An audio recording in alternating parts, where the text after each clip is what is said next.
You get an injury, you get an injury, I have injuries. Everybody's roster is filled with a bunch of folks with Q tags on it. And of course, now that we're getting into week 5, the NFL has added the extra complication of bye weeks. So having to manage all of that is something that every fantasy manager is going to have to walk through. But let's try and see if we can figure all that out together. Chris Allen here to try and help you through your Guillotine Leagues once again in week 5. And of course, I can't do it alone. I've got the one and only Matt LaMarca here to try and talk through some of the general strategy questions that you might have, whether it's bidding on players, whether it's who you keep, who you cut, or also how we can try and figure out what we can expect for the rest of the season. But LaMarca, how you doing, man? It's been another crazy week of NFL action, but still plenty of stuff for us to get into, right? Yes, it has been. And personally, I think I'm also dealing with something. I might, little writer's carpal tunnel, um, maybe a little writer's block as well at times. So no, but honestly, it's been fine. It was a rough weekend between all the injuries, between the USA getting absolutely smoked in the Ryder Cup, which I care about way more than I should. Especially like I live on Long Island. Bethpage Black, where they were playing, is about 10, 15 minutes from my house. So not only did Team USA get killed, but it seemed like New York was getting killed as well for maybe not being the most polite and well respected hosts. But and then the cherry on top, of course, was that my New York Metropolitans, the team I care about most in the world, uh, officially completed their collapse and failed to make the playoffs despite having, the second largest payroll in the league. So yeah, just classic weekend stuff here for me. Yeah, that sounds like a tough draw for a weekend, but maybe week 5 will bring a little bit of happiness to your life. I don't know, man. But still, it's probably gonna be tough to outdo all of the letdowns that you just experienced in week 4. And fantasy managers are probably going through the same thing, like we were Yeah. just talking. Tons of injuries. We just heard earlier that it's multiple starters from the 49ers are supposed to be out for the Thursday night game going up against the Rams. So folks might be having to scramble to do that.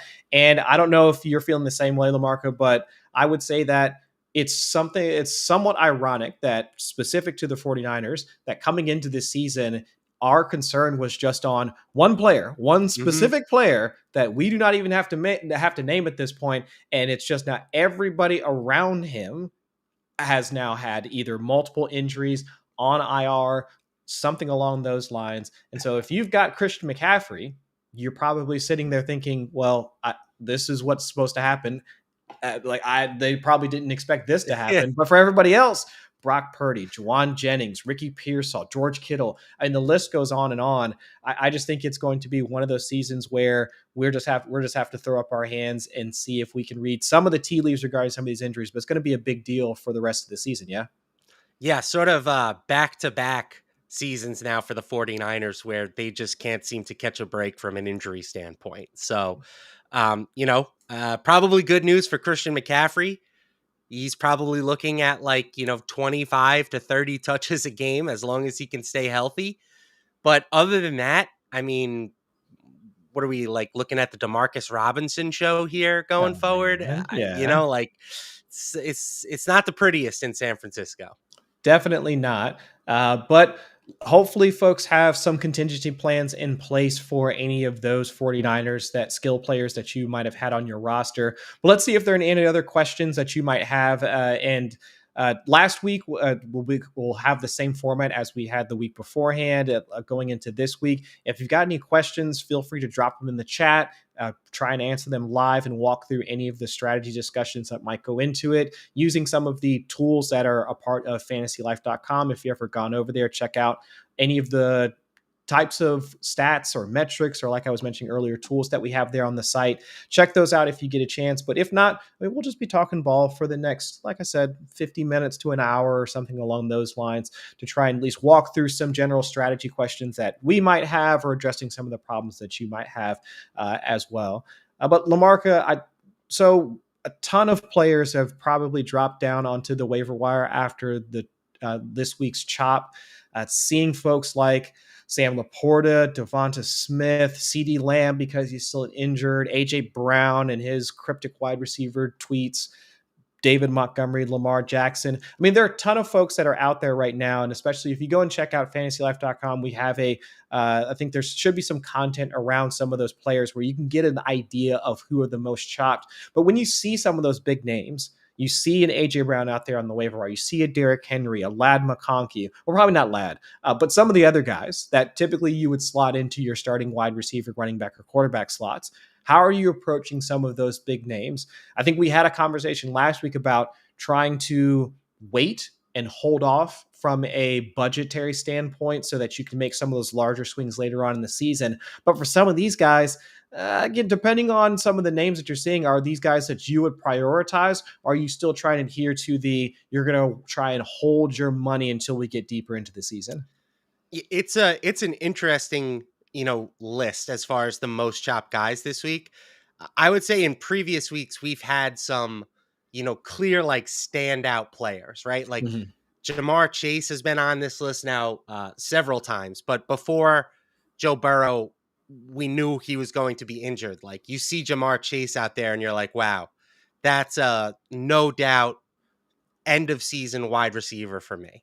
Like Saquon Barkley has been on this list a few times, Derrick Henry. I don't really see a player like that this week with one glaring exception, and that's Lamar Jackson.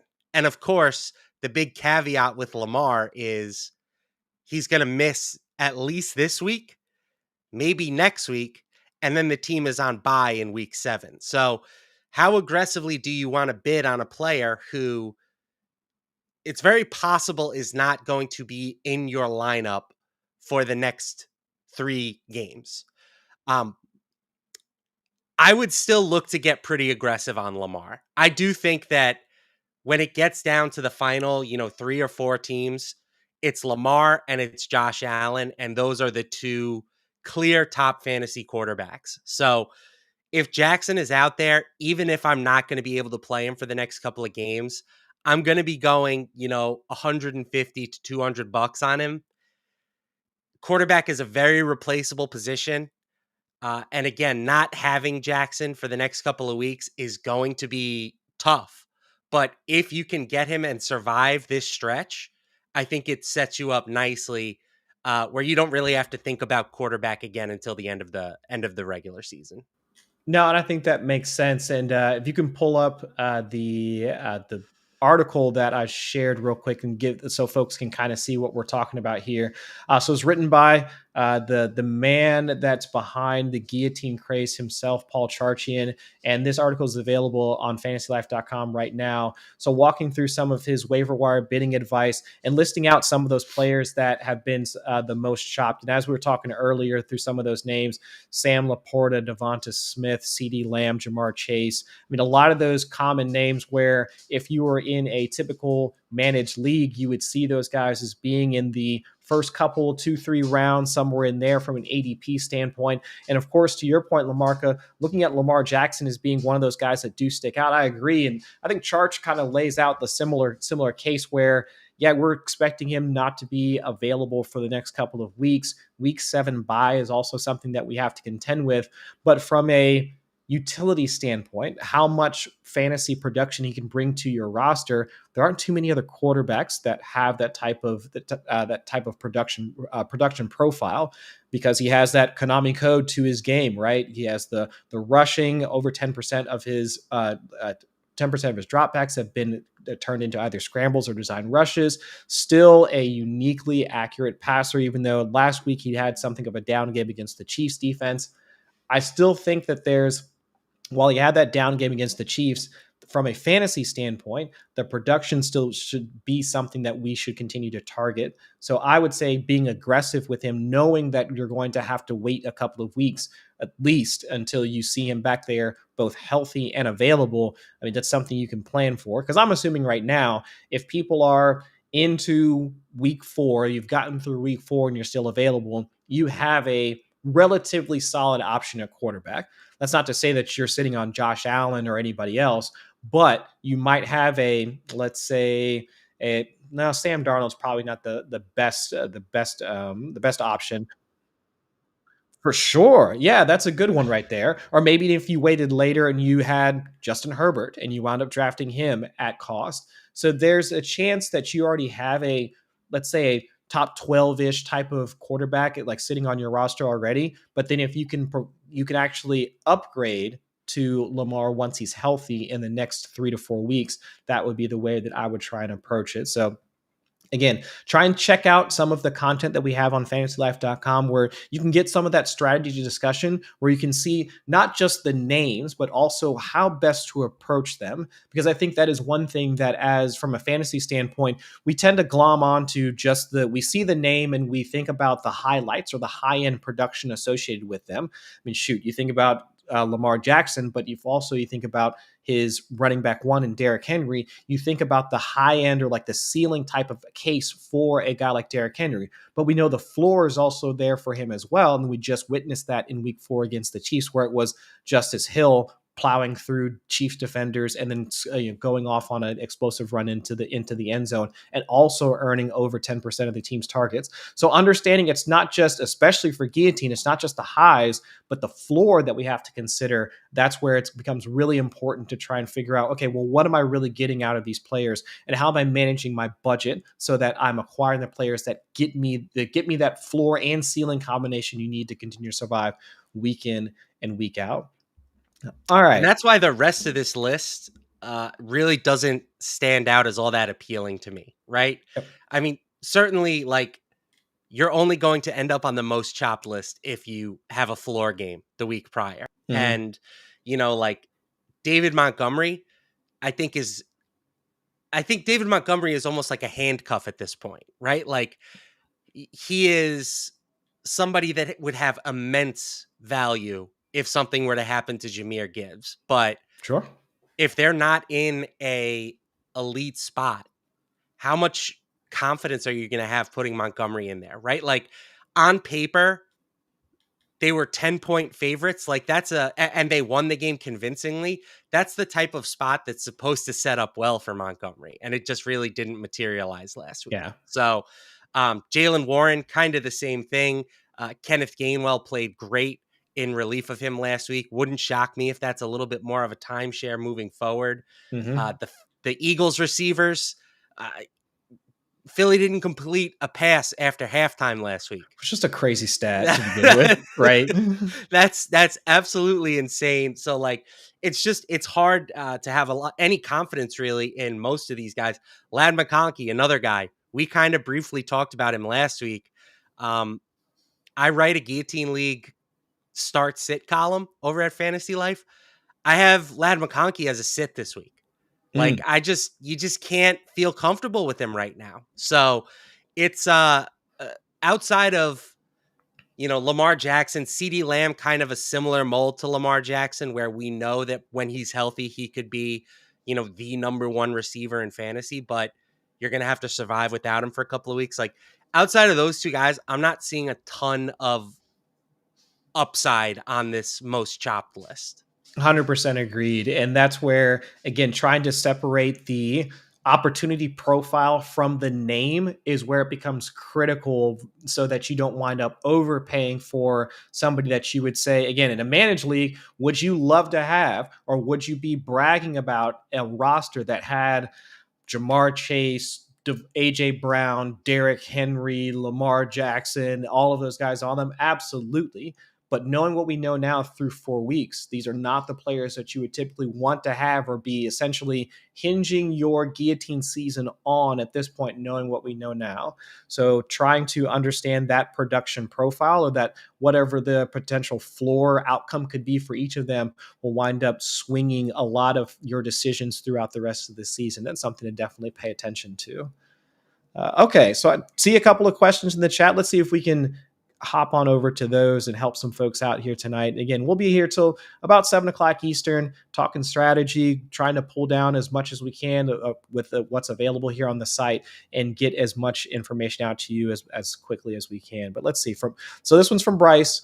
Should I trade Bowers, Walker, and $100 fab for Saquon if I already have McBride? Okay. So thinking through that, so Brock Bowers, let's say Walker, trying to like, why am I? Oh, Kenneth Walker, and $100 fab for Saquon if I already have McBride. Seems like it seems like quite a bit for Saquon. I mean, I get the fact that you already have McBride, but my thought process looking at this as of right now is Brock Bowers. I think the concerns around his lack of production has been around the knee injury that he suffered like earlier in the season, and the potential for him to return to a healthier status than where he's been at over the past couple of seasons or past couple of games is that's coming quickly. Folks are talking about he's been wearing a knee brace, supposed to shed the brace here in the next like week or so. So you should have a potential like two tight end ones on your roster. And so trading for Saquon, while I like understand the move, you want to upgrade over Walker.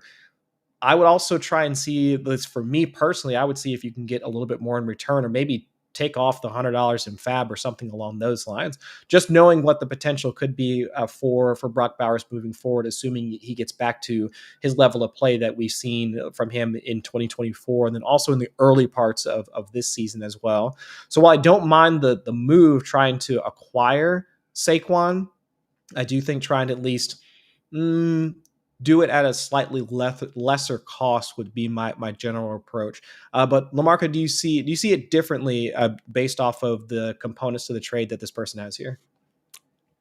I'd probably pull the trigger on this. Yeah. Yeah, I think that in general, and again, this is just like a personal philosophy type of thing. I like getting the best player in the trade. Typically, if I'm doing a 2-for-1, I like to be on the side of the one. And we haven't really seen the Saquon explosion game yet, but the usage is still fantastic. He's getting, his 20 plus touches every single week. Uh, and yeah, I think having McBride gives you more than enough of a safety net at tight end that you can move on from Bowers pretty comfortably. So it'll be interesting. We have our trade analyzer tool that I believe Chris is throwing that in right now. Yes, But sir. I like the Saquon side personally. I feel like this is about as cheap of a price tag as you're going to pay for him. If he has, anywhere close to the second half of the season like we saw last year, Hmm. you're going to want that guy on your roster. Yeah, and I think that's fair. So trying to think through it. So right now, the trade analyzer has this somewhat more in favor of the package side. But I will say, and I actually talked about this. So for folks who don't know, I also write a trade analyzer piece over on Fantasy Life where I use this tool to essentially evaluate trades that are typically out there in the marketplace week in and week out. And my only knock against how this is being evaluated is that it's based off of what we know right now. It can't predict the future. Hmm. And looking at this, especially for where Kenneth Walker is at right now, this is also where Kenneth Walker is coming off of, I'd say, probably one of the two better games of his season so far. Haven't seen a ton from Zach Charbonnet, but knowing how that's been something of a split between those two running backs in Seattle, we can't necessarily say that Walker's projection for the rest of the season is going to hold. And then the same thing to your point, Lamarca, about Saquon.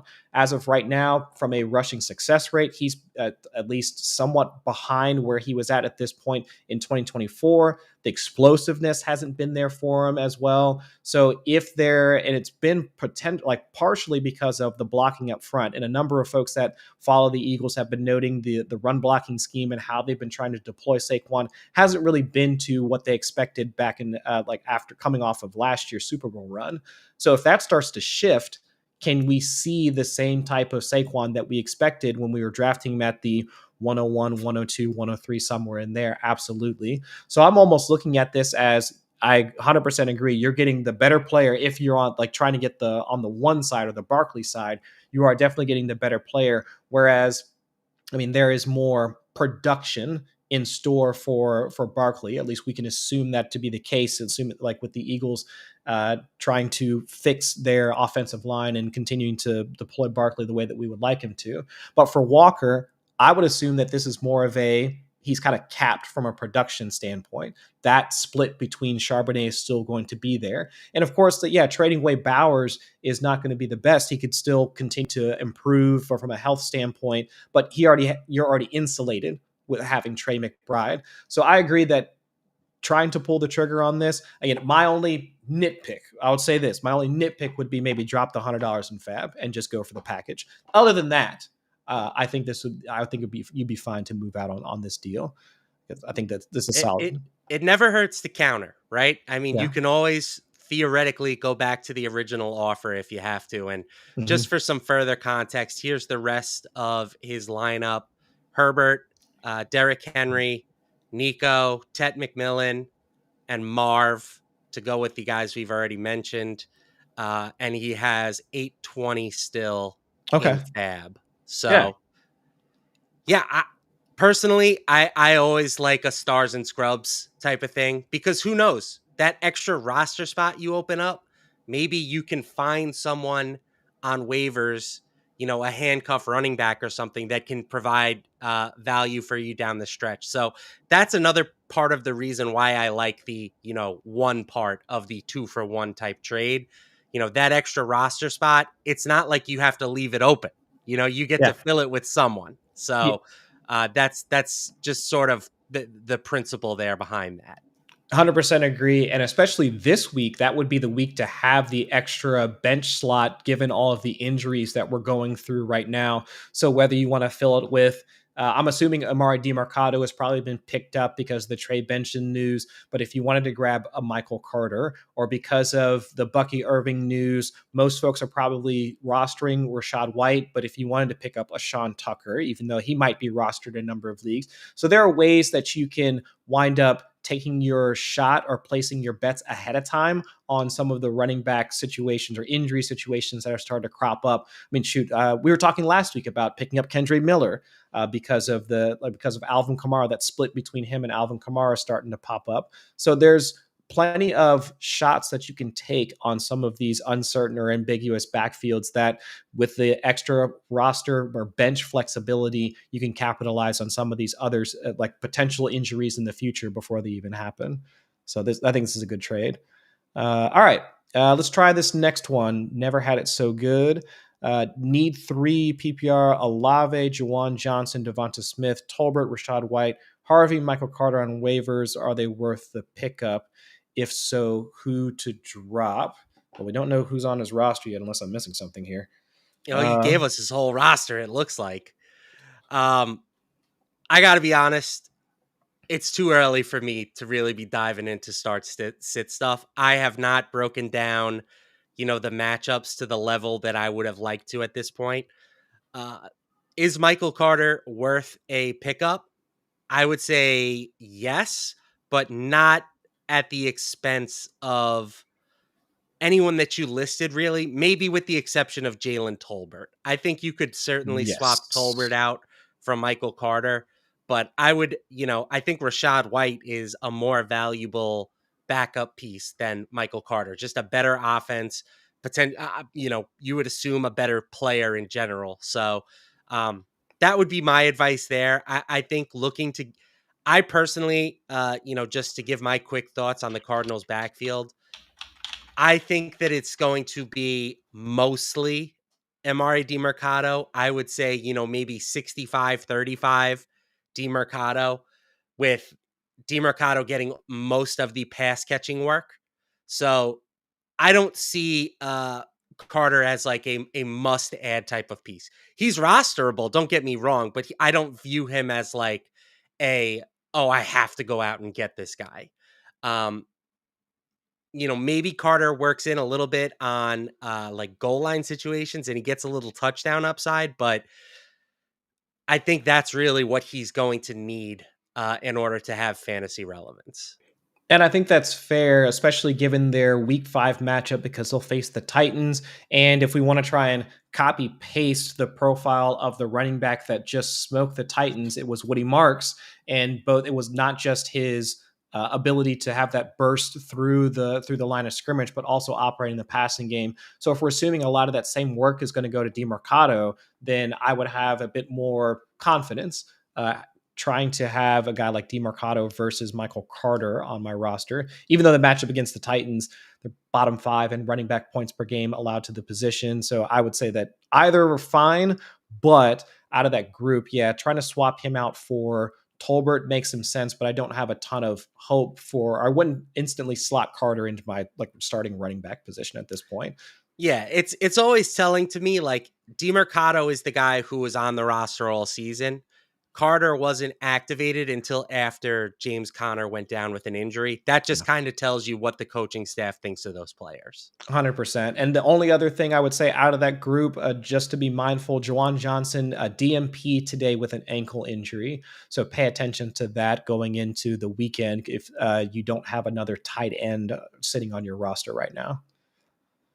All right, let's see. Do we have another one? Let's see, from Raymond. So he also, lost Lamar in Guillotine League and got outbid on the better QBs. Who would you choose between Tua, Bryce, Geno, or Jackson Dart? Off the cuff, without even knowing the matchups or anything like that, I say Dart, but Well, I know the matchup for Dart, and it's a good one. It's okay. the Saints of New Orleans. Oh, okay. Well then, yeah, Dart. Yeah, I was getting ready to wax a little bit poetic about Mr. Dart. Not that he's like, he had 111 passing yards in his first game. It's not like we need to get super excited about him, especially without Malik Neighbors, but Yeah. the rushing ability is top notch. He had over 50 yards on the ground and a touchdown in his first start, something like 9 or 10 carries. I don't know if he'll necessarily be that productive on the ground every week, but I think the volume's going to be there. I think he's going to be a, 7 to 9 carry a week type of quarterback. And that is really tasty from a fantasy perspective. So add in a good matchup this week against the Saints. They are 29th in the league in pass defense EPA through 4 weeks. I like Dart. I like Darius Slayton as a deep Mm. start at receiver if you're looking for some help there. Certainly Wan'Dale Robinson is in play. And you can continue to start Mr. Scattaboo in the backfield. So this could be the best week of the season for the Giants. It's all downhill from here from a matchup standpoint. Yeah. Would you go as so you recommended Darius? So I'm almost thinking going back to the previous question about if you have the extra bench slot, would you? And you're talking about Darius Slayton for this week without Malik there, Wan'Dale Robinson for sure, Scattaboo absolutely. Would you go as deep? Actually, because now thinking back to the last question about Jawan Johnson, would you go Theo Johnson just in case, given how he was used last week with Jackson Dart starting? Mm, Or is that too No, much? I think that's a little too much for me. Darius Slayton had a 20% target share last week. He's been on the field all season to begin with. He's got like an 89% route participation. Now that you take Neighbors out of the picture, that probably gets up close to 100. Theo Johnson, it's you got to read between the lines a little bit more on that one. Okay. So, um, I mean, I get it. He has some upside, young tight end potentially. Yeah. We know that young quarterbacks like to lean on their tight ends, but I would rather bank on Slayton if both guys are available. I think the air yards are going to be better. Slayton had 50% of the team's air yards, and Johnson is a guy who's going to need to do his damage in the short part of the field, and that's where Dart is going to be using his legs. Mhm. So he's not really on the plane that I'm looking for quite yet. Maybe another week that changes things, but I'm not there yet with Theo. That makes sense. And I was only trying to, yeah, like I was saying, thinking through the Jawan Johnson portion of where if he didn't have an option at tight end, could there be somebody else out there in the waiver wire? But points well taken. didn't really see enough involvement from him in week 4 and Jackson Dart's debut. And to be fair, it's not like Dart was dropping back to pass 30, 40 times in the game, but not enough volume, not enough route participation to really say, yeah, out of like with Malik Neighbors not being in the lineup anymore, is Theo going to be one of the primary beneficiaries? Probably not. An ancillary one, potentially down the road. But even in this matchup, I can see them really trying just to rely on the core players like from the offense and just trying to get out of there without losing anybody else to injuries moving forward. I'll give you a tight end if you Okay. want a tight end. Yeah, who you got? Darren Waller season, baby. Okay. I'm in on Darren Waller. Is he going to have another 2-touchdown game? Probably not. But don't forget what Jonnu Smith did as the Miami tight end last year. Tyreek Hill obviously is going to be out for the rest of the year. It would not shock me if Darren Waller becomes maybe like a top 7 or 8 tight end. We'll see how much gas he has left in the tank. I'm not saying he's the same player that he was in his prime, but somebody's going to have to catch the ball in Miami. And Tua has shown an increased willingness to throw to the position over the last 16 games or so. Mhm. So I kind of like him as a flyer if you're looking for help at the tight end position.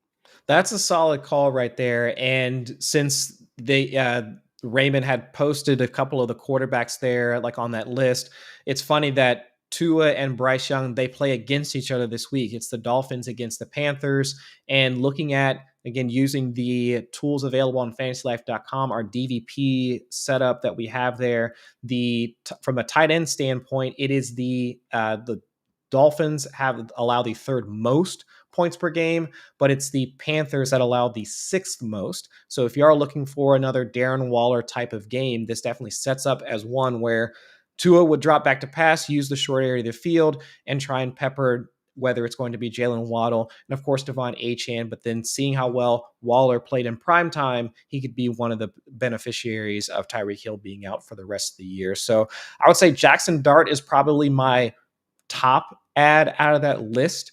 Tua would probably be shortly behind him. And then afterwards, it's either one of Bryce Young or Geno Smith, but I'm really not too interested in either of them. Do you see it the same way? Yeah, Dart's the guy for me. Go get Yeah. Dart.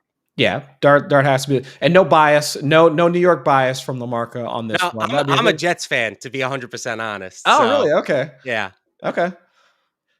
So that works out then. All right. So no bias or anything like that. We're saying go with Dart, and then I guess okay. So this is not a concern for week 5, but just to like stay on Dart for a second. My only worry is that how often he's putting his body into contact. It's the same thing we've already starting to see with Jaden Daniels. Is that some of those nicks and contact and all of that could have him wind up missing a game or two. Not for this week. He already said that he's going to be good to go. I thought it was a hamstring injury after week 4, if I'm remembering right. But at least Dart has a few more LBs on his frame, so we don't have to worry about him getting knocked around too much compared to Jaden Daniels. But still, no, and certainly he's not somebody that I'm putting all my eggs in for the rest of the season. Like I'm not putting all my eggs in the Jackson Dart basket. But if I need a quarterback in week 5, I think he can be a borderline top 10 guy at the position. Yeah, exactly. Definitely dig that. All right. So let's see. We got about another 20-ish minutes or so. But before we get on to that, I did want to get everybody at least aware of our sponsor for today's show, Xfinity. So they're putting out they're introducing their 5-year price guarantee from Xfinity. One internet price, 5 years guaranteed. Life is unpredictable, but the price of your internet shouldn't be. Get a reliable price for a reliable connection. And by all in, we mean all in. Get Wi-Fi equipment and unlimited data included. Change is always happening. RB1 seemingly never repeat. 2030's fantasy wide receiver 1 may not even be in college yet, but no matter what changes in 5 years, the price of your internet will stay the same. Learn more at Xfinity.com. Restrictions apply. New residential customers only. Taxes and fees extra and subject to change. Okay, so let's go ahead and get through a few more questions. I see some more folks like hanging out in the chat right now. So what's going on? I appreciate you guys hanging out with us tonight. Try and do this every week at about 6 o'clock on a Wednesday night, just going through Guillotine League strategy, how we're approaching waivers, who we should try and pick up, how much we should bid on some of those folks, so on and so forth. All right, actually, speaking of bidding, got this question here from Corwin. Wondering if I'm bidding too low on players. Bid 65 on Scatterboot in my league and thought I had a real shot at him. Winning bid was 190. What are some bidding strategies during this part of the season? And I think, Lamarca, you were talking about this throughout parts of last week's discussion about how we should at least try and adhere to this idea of waiting. But even if we do bid, understanding that there's only so few good players that wind up on the waiver wire each week. So while in a managed league, we would typically look at this as, well, I'll just put in a few dollars here, a few dollars there, or whatever. But the names that are typically available on the waiver wire in a managed league, they're much lesser unless an injury situation occurs. So for these, yeah, you're going to have to be a bit more aggressive if you want to go out and grab those guys. So at least for our purposes here, I'm almost looking at this as, if you're going to bid on anybody, just know that you are going to have to bid at least slightly outside of your comfort zone as you would compare it to a managed league. But on top of that, who you wind up putting a bid on really has to depend on how you think they're going to impact your roster. We were talking earlier about Lamar Jacksons of the world versus the running backs like Derrick Henry, where Lamar Jackson is definitely going to change the course of, or has the potential to change the course of your season. Whereas Derrick Henry, the floor for production can be something that you might want to avoid this early in the season. So for this, Lamarca, I'm thinking that, yeah, Scatterboo, sure, he might be somebody that you want to try and put a bid on, but being as aggressive as they were saying, the winning bid was 190. I might have avoided that one in particular, but do you see it differently? You're on mute. Yep, sorry. 65 is I think was an excellent bid. If I got Scatterboo for 65 bucks, I'd be pretty happy with that. But any more than that, I think is a little rich for my blood. Certainly 190 is way too rich. Yeah. Think about it this way. That's 19% of your budget for the season. And how late into the year are we going to feel confident starting Cam Scatterboo? Right? In week 10, there might be 25 starting running backs. Are we sure that Cam Scatterboo is going to be one of those 25 guys? By the time you get to week 13, that number might be 15 running backs. I definitely don't think Scatterboo is going to be a top 15 caliber running back. So the winner of Scatterboo, like, yes, it might be a short-term boon to their roster, and maybe it, helps them avoid the chop for another week. But I would say that spending 190 on a player like that will ultimately prevent them from being more competitive later in the season. Yeah. I agree. And actually, going back to, let's see if I can pull back up that list of players that were the most chopped. Let's see if I can find it real quick. Oh, most chopped players from, again, go ahead and check this out on fantasylife.com where, nope, that's the wrong one. Where was it? Bidding advice. This might be it. Yeah, here we go. So if you go and check out some of the work from the great Paul Charchian identifying some of the most chopped players throughout this week. So you say that Cam Scatterboo is one of the running backs that were available. Well, let's say in this case, 14.6% chop rate for Derrick Henry. I would assume everyone would agree that Derrick Henry is probably a better option at running back than Cam Scatterboo. I would hope so. But Jaylen Warren, I would say that might be closer to the same tier, but since he got held out this week, and then still better, I would say. I would say so, but there might be some folks that at least would think they'd be in like a similar tier. But either way, David Montgomery, probably a better running back than Cam Scatterboo. But like these are the guys that are out there on the waiver wire right now. So if you're telling me that somebody was going to spend 19% of their budget on Scatterboo, where Montgomery, Henry, Warren were also going to be available, how much of the fab was going to be for any of those guys? How much more of the other people's budgets are going to be depleted week in and week out because these types of names are going to be out there? So that's where it goes back to the conversation that you and I have had for the past couple of weeks now, where unless it's going to be a running back that's going to either significantly increase your floor or provides just enough for you to continue to survive week in and week out, it has to be like one of those two extremes, right? Trying to just bid 10%, 15%, or something along those lines for guys like Cam Scatterbo, they're only going to allow you to get through that week. But then there's only so many weeks where you be able to make those types of bids, so that once you get to week 10, 11, once we get into the playoffs, you're not going to be able to make the move for the players that are really going to impact your roster, the guys that are going to be really significant in terms of you making a push through the remainder of the playoffs and onto a championship. So I understand the idea that you have to become more aggressive to get some of those players, but like both Lamarck and I were saying beforehand, try and separate the player's production profile from the name itself.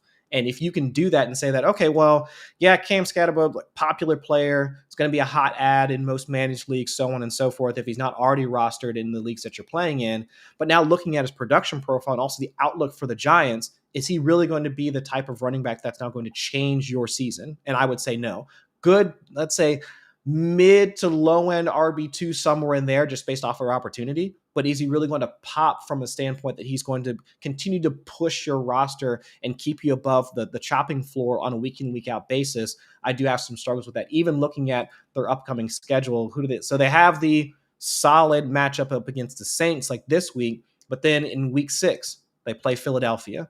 Week 7 against exactly, and then week 7 they play Denver. Week 8 they face Philly again. Those 3 weeks in a row, that person has now sunk 19% of their budget into a running back. They're probably not going to want to play 3 out of the next 4 weeks.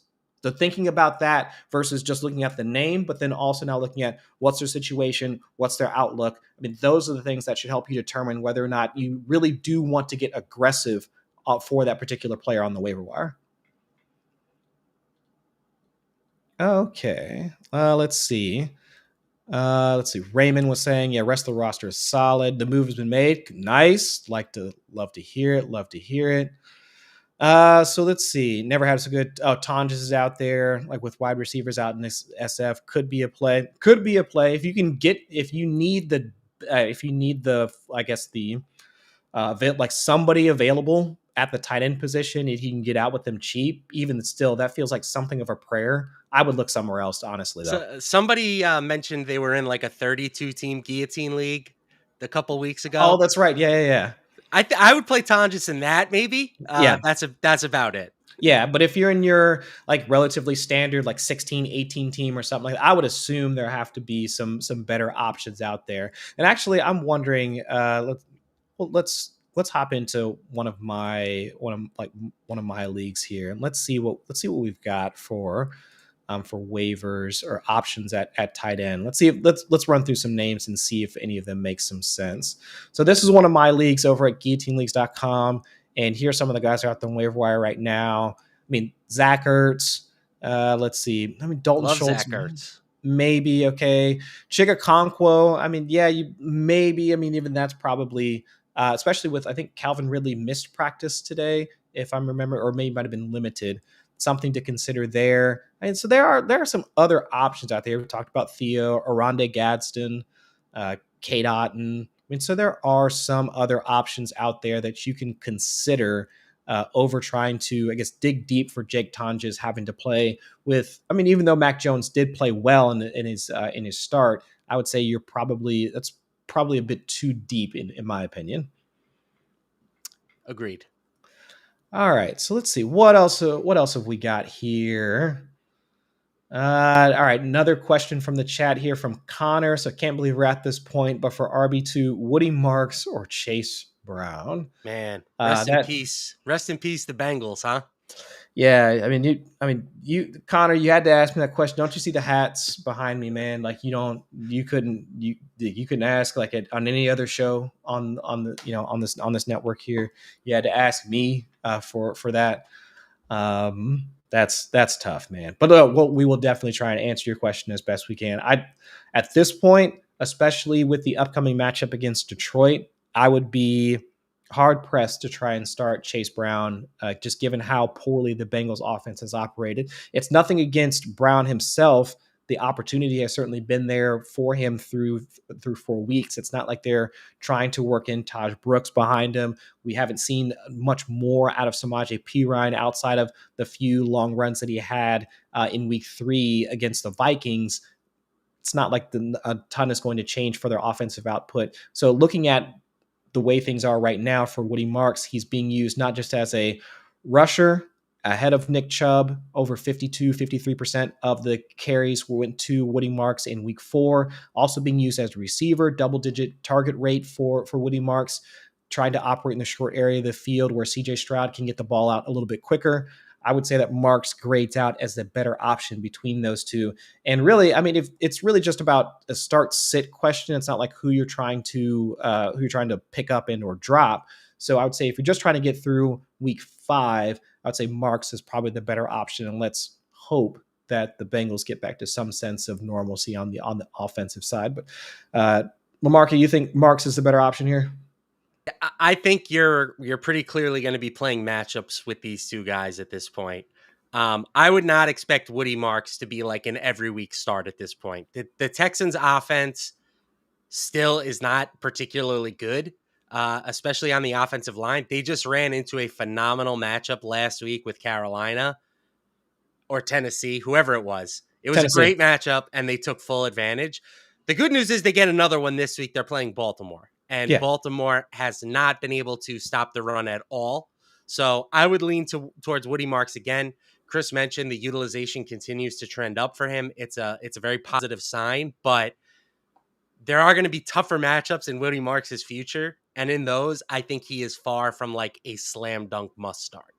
Yes, 100%, because they go on bye through week 6. Coming out of their bye, they face the Seahawks, the 49ers, the Broncos, the Jaguars. The Jaguars are quietly been like a solid offense like so far throughout the season. So really his next best matchup for Woody Marks is not going to come until week 11 when they face the Titans again. So I would say that for right now, yes, Woody Marks is the better option. Let's hope, at least for my mental health, in the next 5 weeks, Brown proves out to be the better option of those two. But Hey, who Joe knows? Burrow's coming in week 16, Chris. Yeah, just have to wait almost 3 more months. Yeah, we'll get there, baby. Woo, yeah. But all right, so another 10 minutes or so. And if you have any more questions, feel free to drop them in the chat. Appreciate y'all coming and hanging out with us on this Wednesday night heading into week 5. Plenty of injury news, plenty of just general plot lines that folks have to follow. So Lamarck, I wanted to ask you about this. Are you changing your approach to any of the Brown skill players with their switch from Joe Flacco to Dylan Gabriel? Do you think this is just more of you at least want to see it first? Because the only thing that changes for me is that this might give a little bit more upside to Quinshon Judkins, that the offense can perform, I would say, normally versus whatever Flacco was doing. But otherwise, I'm not rushing to start Jerry Jeudy or anything No. like that. And Cedric Tillman is hurt at the moment, so can't expect any production from him. I'm not even really excited about either of the two tight ends, David Njoku or Harold Fannin. So really, it's just Judkins for right now. But hopefully down the line, we get a little bit more with Gabriel under center. But how are you looking at it? Yeah, honestly, it's probably overdue, but I will be taking Jerry Jeudy out of my lineup this weekend. I will probably be at least exploring taking David Njoku out of my lineup this weekend. Like, it's the Browns have reached the point where Quinshon Judkins is the only guy that you can have any sort of confidence starting. And it's not like Joe Flacco has been a world beater, right? Flacco has been real bad. So maybe Gabriel will end up being an upgrade, but he was not considered to be a great NFL prospect. I think a lot of people were surprised that he even went as early as he did. He was like a third or fourth round pick. Yeah. That was considered, I think, a reach at the time. So the fact that he's getting on the field in week 5, it would not shock me if he's a little bit overwhelmed, especially like he's playing in London this week Mm-hmm. against the Vikings, who have the advantage of they were overseas last weekend, so they Right. don't have to deal with the travel. This could be a really ugly spot for Cleveland. So, yeah, I think you should get basically every Brown not named Quinshon Judkins out of your lineup. Yeah, I agree. And seeing how poorly the rest of the pass catchers have operated, and that's assuming that it's mostly due to Joe Flacco. I don't have a ton of confidence that Dylan Gabriel and I 100% agree, Lamarca, that his level of confidence or ability to grasp the offense, especially with just 4 weeks to really sit behind Flacco and figure things out, is going to change much of that. So I'm just looking at it as Judkins. Let's see what changes over the next few weeks with some more starts. But even still, it's not like they have a ton of easy matches moving forward defensively. I mean, after facing the Vikings, they come back and have to play against the Steelers. Miami would be a nice one for Gabriel in week 7, but then afterwards, before they head into their week 9 bye, they have to play against the Patriots. So I'm not too confident that trying to fit in or hold on to or expect anything more out of Jerry Jeudy, the other pass catchers, is something that I'm trying to do. So I'm with you. I'm trying to scrub all of my lineups for any of the other Browns pass catchers at this point. And if I've got Quinshon Judkins, which I do have on a couple of lineups, he's the only one that I'm trying to leave in as of right now. We'll get to a couple more questions. Let's see. Let's see one from from Bryce. Oh, update. Got the fab lower to 50. Got Saquon for Bowers, Walker, and $50. Well, there you go, man. There you go. All right. I dig it.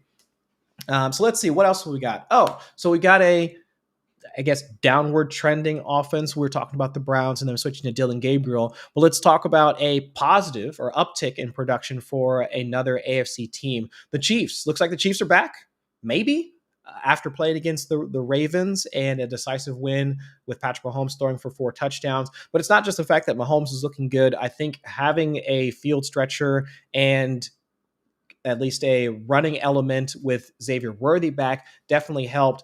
But Lamarck, at least for you, how are you trying to approach like the rest of the Chiefs moving forward? Because Travis Kelce is still some semblance of the Travis Kelce of old. Haven't really seen him dominate the touches, but Hollywood Brown was looking okay with Worthy back. Juju Smith-Schuster wound up getting into the end zone. And at least we saw at least 1 or 2 shots to Tyquan Thornton, who had looked good while Worthy was out. He scored again, too. And he scored again, too, absolutely. So it's like there are now, I would say at the very least, the Chiefs' offense was fun. It was watchable versus whatever we saw for the last for weeks 2 and 3. So if at least there's the entertainment factor, can the production factor be there such that we're going to want to have some of these parts and pieces of the Chiefs offense on our lineups? I hope so. I do look at them a little bit skeptically with, the production coming against a Baltimore defense that has stopped absolutely no one this year. I mean, as much as Baltimore has a great offense, they are just as bad, if not worse, defensively. So I would love to see it again. I do agree that having Worthy back makes them, it's a real difference maker for them.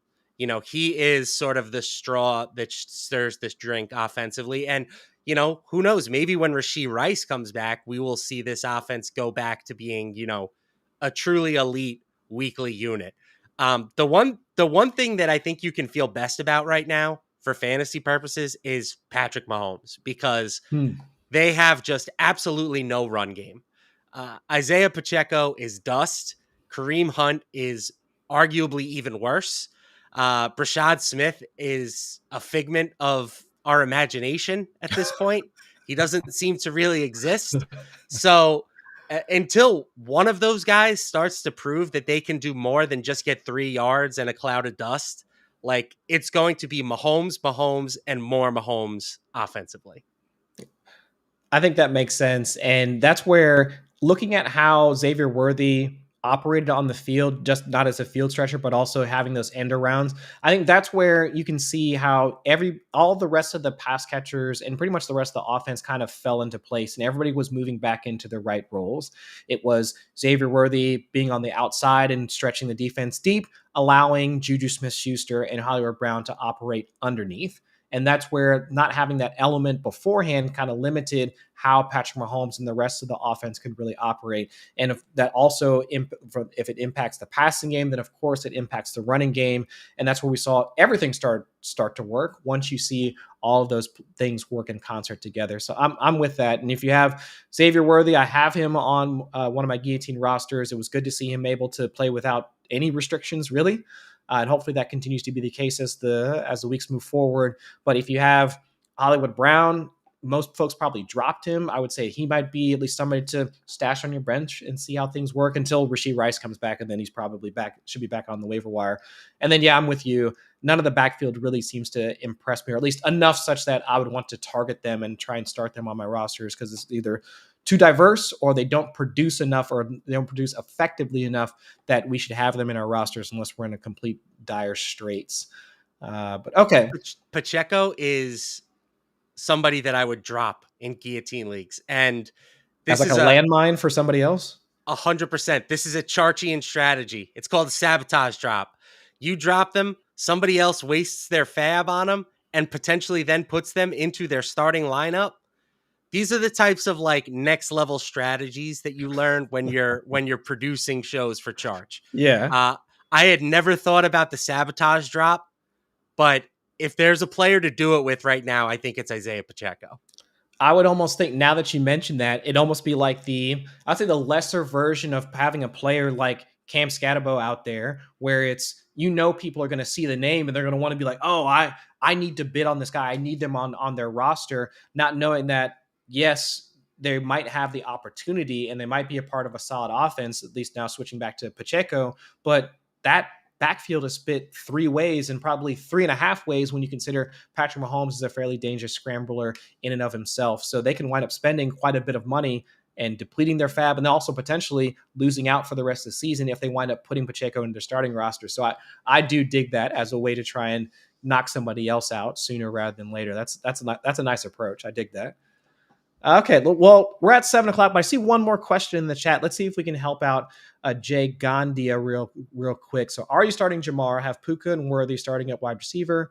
You got Brees, Scatterbo at RB, Chuba and Gentine flex. Other options are Henderson, Walker, AJB, and Jamar on the bench. Jesus, I mean, that's a lot of firepower. Yeah.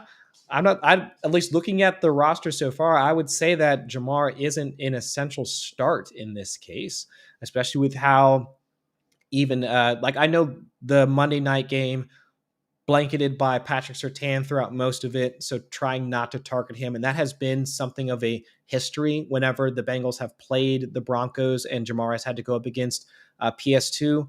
But even looking at the other options right here, I don't think that you have to start him given the other options as of right now. Yeah, I'd prefer Kenneth Walker or AJ Brown, probably at this point. Obviously this is nothing against Jamar. Jamar is still either the best or second best wide receiver in the league. I don't know. Are we ready to put Puka in that class yet? We almost have to. Honestly, we have to. So yeah. I would say him, Jefferson, and Puka are like the clear 3 best receivers to me in the league. But you just can't have any faith in Jake Browning right now. So there's a lot. It's going to be very volatile with Chase. He'll have some good games still, but they're going to be fewer and further between. So yeah, he's far from a must start at this point. And especially this week going up against with the Bengals having to face Detroit's defense that we saw not limit just the Ravens and also any of pretty much all of the past teams that they faced outside of maybe Green Bay back in week 1. So they've been somewhat stifling from a pass production standpoint. So if you have other options, like LaMarca mentioned, taking the floor of opportunity from Kenneth Walker, while it is something of a tougher matchup going up against the Bucs run D, still I would take him over whatever we might expect out of Jamar Chase and Jake Browning. Okay, so it's been an hour. Again, appreciate everybody stopping by and hanging out with us for a bit. But we're out for this week. Again, try and check out fantasylife.com for all of the guillotine content that's out there from Paul Charchian, Matthew Friedman, LaMarca. I mean, everybody there is trying to contribute to give you as much strategy and info that they can so that you can get your guillotine roster set right. But for now, again, thanks for stopping by and checking us out. I'm Chris Allen. That's Matt LaMarca, and we'll catch y'all next week.